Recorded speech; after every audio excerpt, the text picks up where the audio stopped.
every one of you have gone through those lectures of trees. That is, first was your introduction towards the trees, and second was binary tree.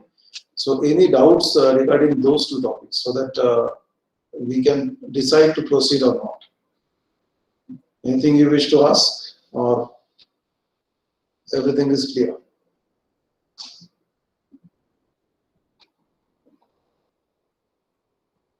Clear, sir. For everyone? Okay. So we have seen in the trees that what are the different terminologies which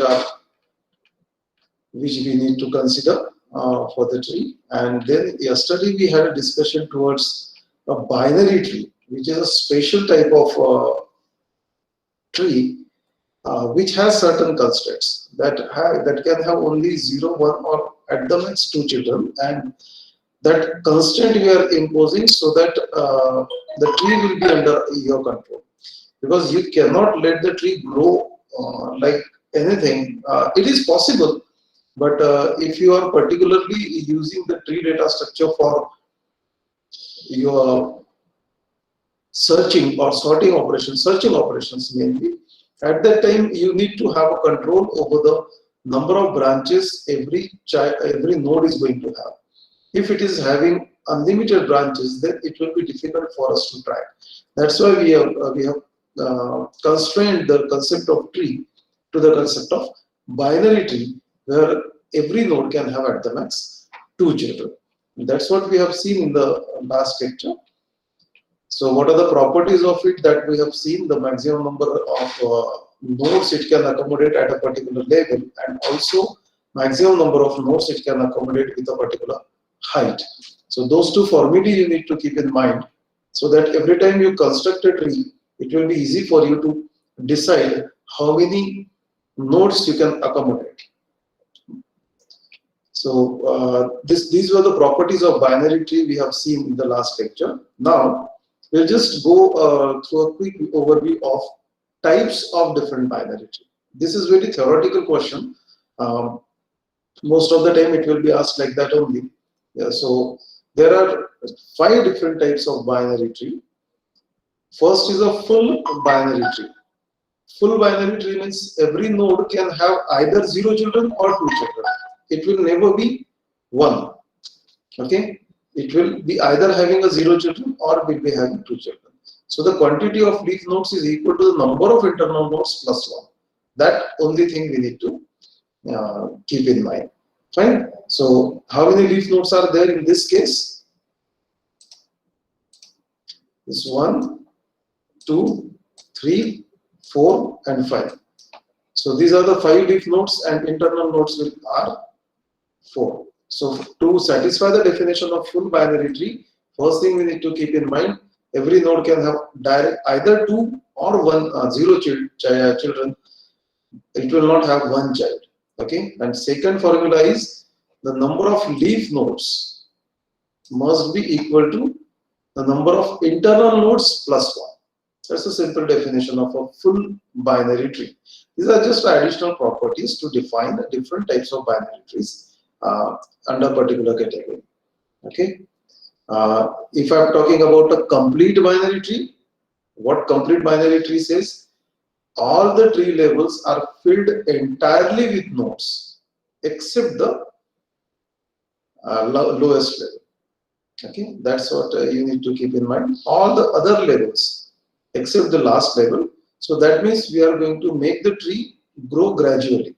Complete this level, complete then this level, then complete this level, and then start from this point till this point. So go on filling up the things in left to right manner. Okay, so we'll take care that all the other levels are completely filled. Okay, and in the last or lowest level in the binary tree, every node should be possibly reside on the left side. That's what I said. We will try to make the tree grow from left to right. Okay, here also then this will be filled first, then this will be filled, and so on. Okay, so this is called as a complete binary tree. In full binary tree, it is not necessary that every level should have all the should be full, but in complete, we need to take care of that. What is a perfect binary tree? Perfect binary tree means all the internal nodes have strictly two children.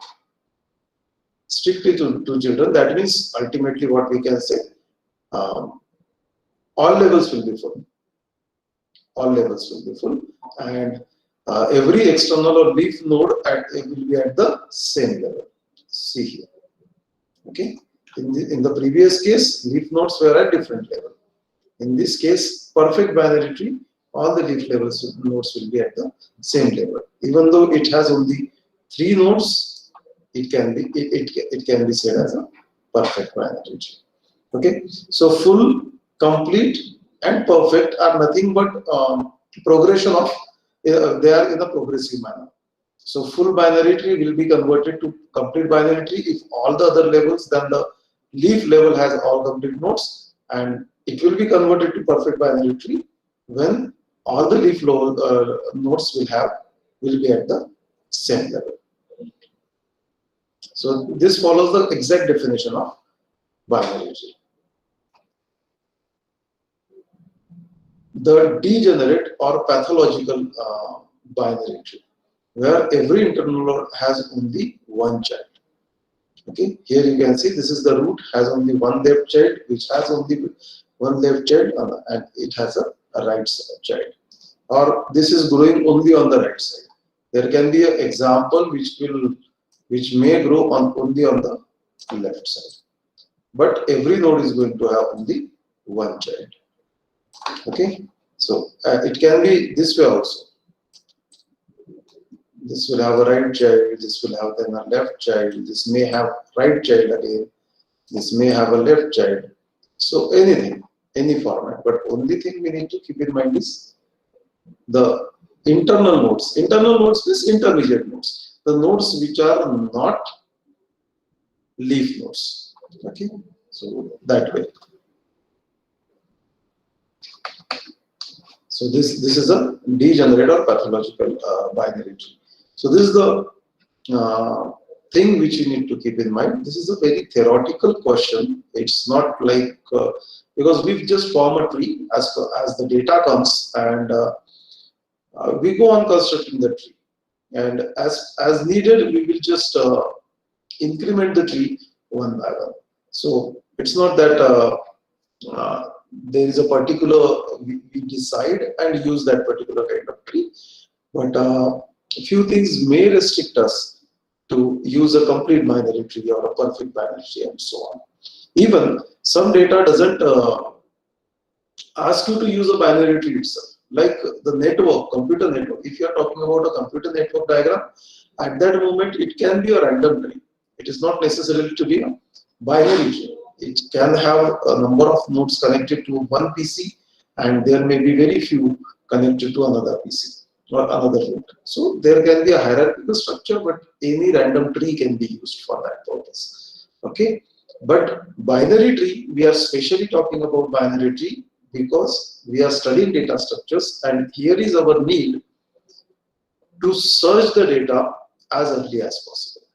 As we discussed in the previous lectures or many times, that all efforts towards data structure, towards arranging the data in a particular manner, towards implementing the stack, queues, linked list, arrays, or trees, or rather graphs for that matter, is only satisfying our need of accessing the data as fast as possible, so that we'll be able to search that data from a huge bulk of data, and we'll be able to get the perfect and quicker response. Okay, so binary tree is a step towards that purpose.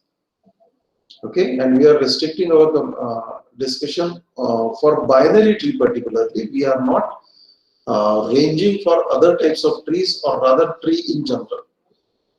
Okay, but when I talk about binary tree and using it for a searching purpose, it's not only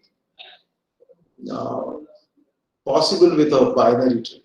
So yesterday I've given you a hint in the end of lecture that this is further modified into a binary search tree.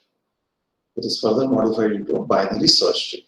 So it can be divided into following components. If I am saying, when I try to implement that, every node of a binary tree, like this is a simple tree which is just a replica of the tree given below. I'm drawing. It will look like this, isn't it? So this will be D, this will be E, and this will be F. A is the root, and B and C are the intermediate nodes. So when I think of implementing this part, what I need for every node, we should have two children, the left child and the right child. Okay, so that's what we need, and we need to define a node, a structure for that purpose. That's what we are doing here. See here, this is modified in this way, and every node will now have three components. It will have the left child, it will have the data field, and it will have the right child. Data field will hold the search key which is to be searched for a particular searching operation, the key value. And left link, or this field will be a pointer field which will hold the address of root of the left subtree, the address of B. And this is going to hold the address of root of right subtree. Okay, so these are the two things we need to keep in mind, and this way the tree will be structured. Okay, if it is possible that one node may have, if I'm not talking about binary tree, one node may have 5 children. So we can simply have a node structure of this kind. So it is absolutely not invalid. So we can write a data field here. We can write data, and we can have first child, second child link, third child link, fourth child link, and so on. So there is no issue. Number of child nodes we can accommodate in a single node, but only thing is, if we have variations in number of children of a node, we will have to define one structure for every node. So separate structures for every node. So it will be a problem for a programmer. That's why we are restricting that structure, like it is having a data field, a left child and a right child. So it can have at the max 2 children. So that can be restricted, and thus we can just declare one structure, and the same structure can be used further. Okay, so there will be 3 components: data element, pointer to the left subtree, pointer to the right subtree, and this way the tree will be actually defined in the memory. This again not in the memory, but logically it will be defined this way. Memory representation is absolutely a different part. So the logically a tree is defined this way. Virtually the tree looks like this, where we are not bothering about left or right child, we are just showing the edges. But this cross indicates null. That means B doesn't have any right child. Or if both the link fields are null, that means it is a leaf node. So these are the indications which we can get very easily. Here there is an accommodation for one more node. It is possible to accommodate one more node because we have this field free. So instead of constructing a binary tree again or additional label, we can add one more node here. Okay. So this is a binary tree component. Now let us think in the direction of binary search tree. To convert a binary tree into a binary search tree, what care we need to take? Is it okay? Whatever we are discussing, are you understanding that? Or if you have any doubts, you can just ask, interrupt, or you can put in the chat box. Shall we proceed? Put in the chat box yes or no. Or if you have any doubts, you can ask.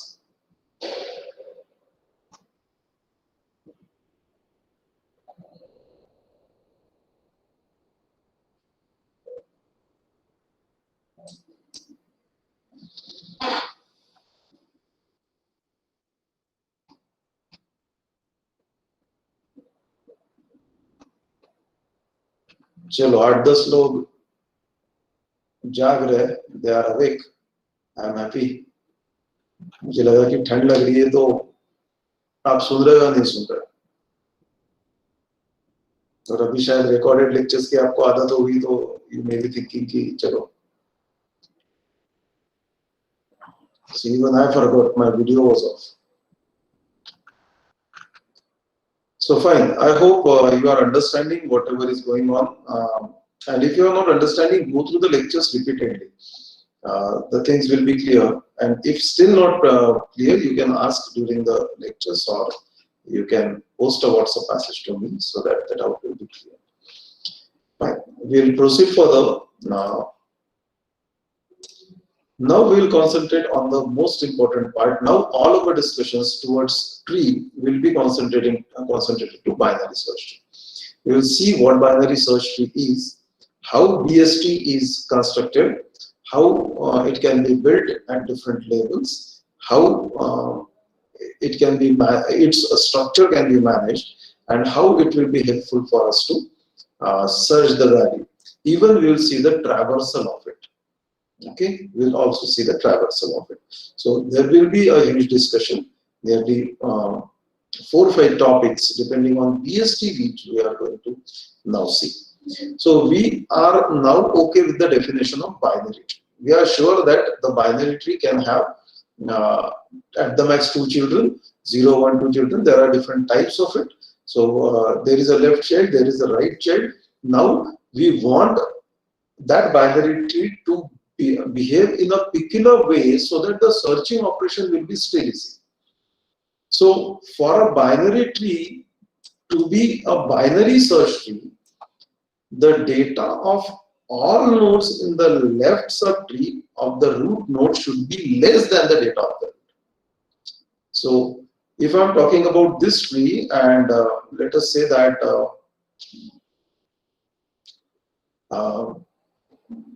this root value is L. You can accommodate any data value. You can accommodate a numerical value, you can accommodate a alphabetical value. So all values which are lesser than L, all values in the sense the key values which I want to store. All the key values which are lesser than L will be the part of this left subtree. Will be the part of left subtree. And all the values which are greater than L will be the part of right subtree. Okay, so that's what I am saying. For a binary tree to behave like a binary search tree, the data of all nodes in the left subtree must be smaller than the root, and all the values in the right subtree must be greater than the root. So if some value is coming like after L, I just want to accommodate E, I am very sure that it is going to be submitted here on this side. Okay, if I am trying to accommodate S, value starting with S, key value starting with S, it will be definitely accommodated on the other side. Okay, so this way the binary search tree will work. We'll just go for a small example. Just expand this tree.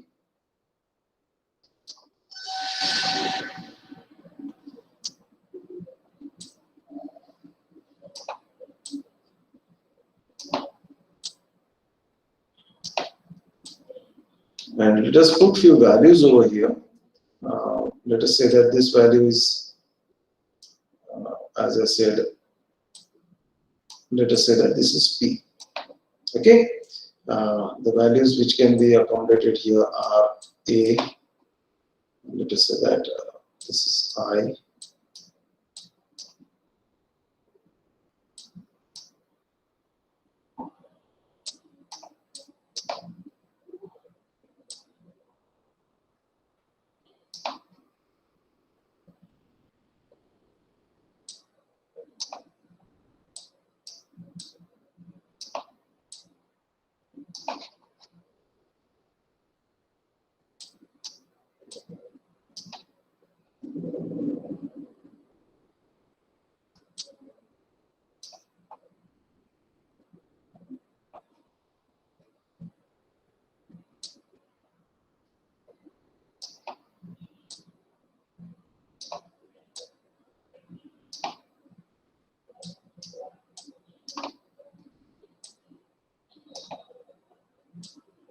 Okay, this is the good example of your binary search tree, where you can find that all the values which are lesser than p are the part of left subtree. You search out any value and you can find that its value is lesser than the value of its root, and all the values which are greater are stored as the right subtree of the root p. Okay, but you can also observe that the left subtree and right subtree are itself binary search tree. Okay, they are also following the definition of binary search tree. So if I'm treating this left subtree, I is the root of it. All the values of I, all the values which are lesser than I are left part of this, and all the values which are greater than I are the right part of it. Okay, so I, A, F, G, all values are smaller than I, all values are greater than I. Okay, further, you can find these two left subtrees and right subtrees are again following the same definition. So F, A is smaller than F, G is greater than F. G is greater than F. So this is becoming a right node to it. Fine. Similarly, you can find all the values lesser than T are the part of this left subtree, and all the values greater than T are the part of this right subtree. So this way the things are accommodated in a very peculiar manner. And why we are doing it, why it is happening, just see.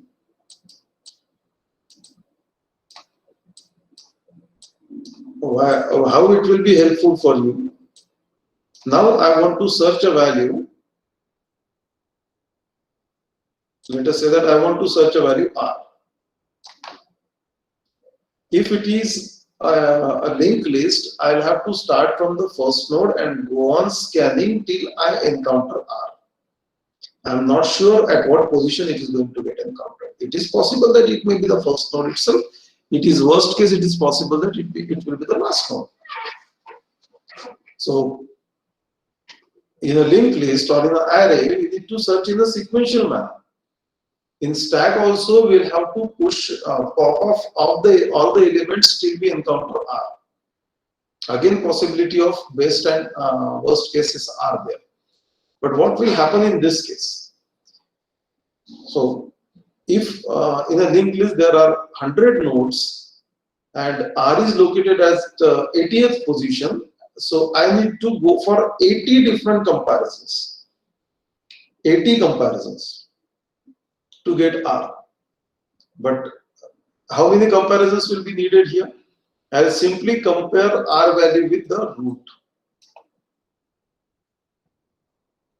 It is greater. So the key value is greater than the root. So I am rejecting this part, and I am sure that the value is going to be present in the right subtree only. So what has happened here? Immediately 50%, half the nodes, half the search key values are rejected with single comparison. Then I'll go for another comparison. I'll compare R with this root of this subtree, and I find that it is a smaller one. Immediately I'm going to reject these nodes. So with the first comparison, I rejected half nodes. Then in the second comparison, I rejected 1/4 of the nodes, approximately.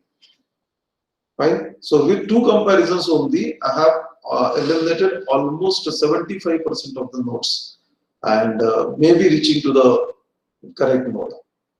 Now what will happen?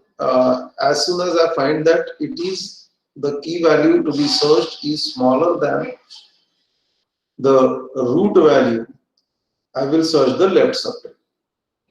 then the third comparison. So as soon as I get the third comparison, I find R here. So I got the value R with the third comparison only. Whereas in the linked list, no matter how many nodes are there, even if it has 100 nodes, 50 will be rejected immediately. Nearly 50 will be rejected if it is a properly balanced or a complete kind of binary tree. So 50% of half the nodes we are rejecting with a single comparison, and every subsequent comparison is going to reject half of the left subtree, half of the remaining subtree. So the searching is faster. With only 2 or 3 or at the max 5 comparisons, I'll be able to locate R. I'll be able to locate R. Right? So hence binary search tree is the most useful and advanced data structure as far as the searching operations are concerned. Okay, so this way we are managing with the binary search. Okay, and but of course we are going to follow that structure of a node, this particular format, structure of the node format, and then only it will be possible for us to accommodate the pointer to the search key values. But what happens if I'm talking that yes, the pointer to the subtree is accommodated? What will happen? In that case, see what you are going to do if you are finding R. Nothing you can do. Okay, so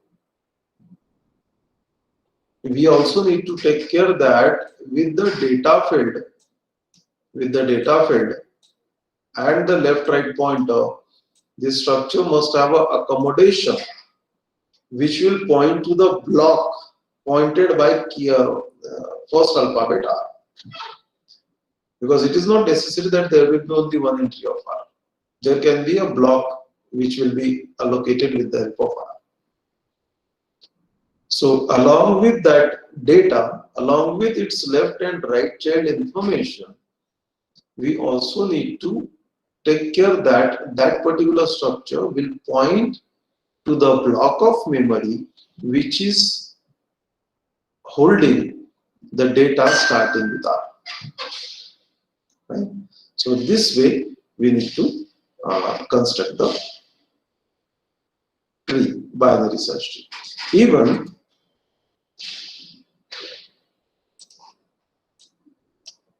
Even when I talk about this binary search tree, we will be traversing this tree also. What do you mean by traversing a tree? Traversing means visiting every node of a tree without repeating any of the nodes. Okay, we'll have to traverse the nodes in such a way that we'll visit all the nodes, but will not repeat any of the nodes. Okay, so that once you traverse, you will be able to know what all key values are available with you, and we can opt for the search. Okay, so the traversal are again, as we have seen in the evaluation of expression part, the stack part where we are converting infix to postfix. Here also we have the traversal as pre-order traversal, in-order traversal, and post-order traversal. So in the next lecture, we'll see how the nodes can be inputted, how the tree can be constructed, and how it can be traversed. Okay, so this is all from my side today. We'll stop here, and further discussion we'll have in the next lecture. Thank you very much.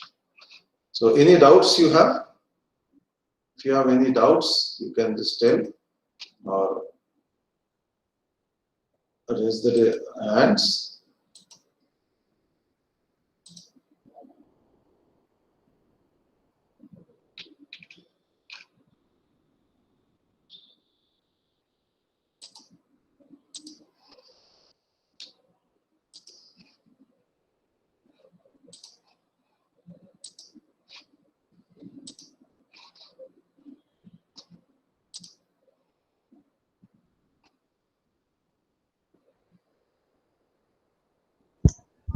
Sir, sir, please upload this lecture on Moodle also. Okay, I'll do it. I'll record it. Okay, sir. Thank you.